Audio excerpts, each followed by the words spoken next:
elle restera une figure à part de la télévision. Grâce à son rôle dans les différentes saisons de Drôles de Dames, Farrah Fawcett a marqué toute une génération de sériéphiles. La comédienne décédée en 2009 des suites d'un cancer de l'anus, aurait célébré ce 2 février 2024, son 77e anniversaire.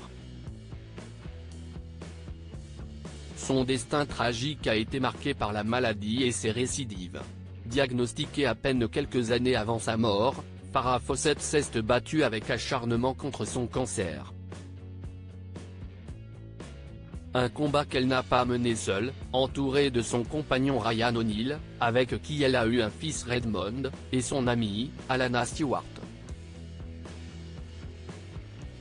En 2019, cette dernière relatait les derniers moments de l'actrice pour le documentaire This is Farrah Fawcett.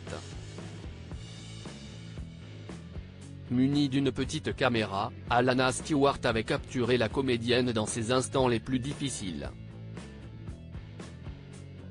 Elle n'a jamais pleuré parce qu'elle avait eu le cancer et pas quelqu'un d'autre, confiait alors son cancérologue et ami, Dr. Lauren Spiro, désormais à la tête du département médical de la Farrah Fawcett Foundation. Supérieur à Rétro 2021, les décès les plus tragiques de l'année. Entre espoir et déception, le parcours de Farrah Fawcett aura été façonné d'espoir et de déception. En 2007, un an après son diagnostic, les médecins lui annoncent qu'elle est guérie, après avoir extrait sa tumeur. La joie est de courte durée. À peine quelques mois plus tard, son cancer, désormais au stade 4, a métastasé son foie. La comédienne tente alors le tout pour le tout. Accompagnée de Ryan O'Neal et Alana Stewart, elle s'envole pour l'Allemagne pour essayer des traitements expérimentaux. Les médecins sont pourtant défaitistes. Farrah Fawcett est atteinte par une forme particulière de cancer. À certains moments, elle était tellement malade, qu'elle en vomissait ses tripes. J'éteignais la caméra et elle me disait « Pourquoi tu ne filmes pas ça ?»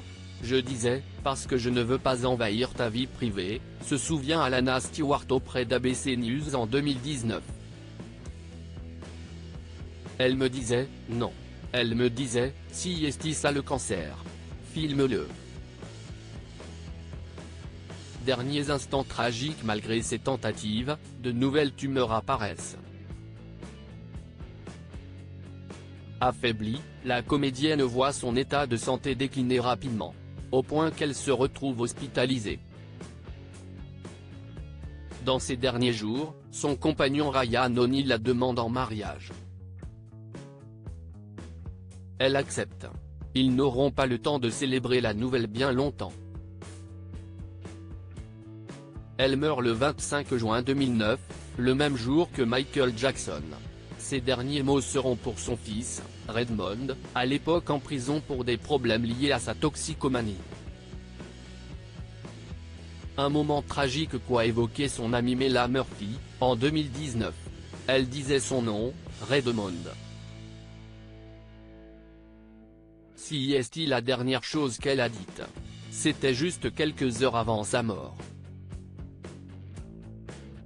Crédit photo, Juan Rico Fame Pictures.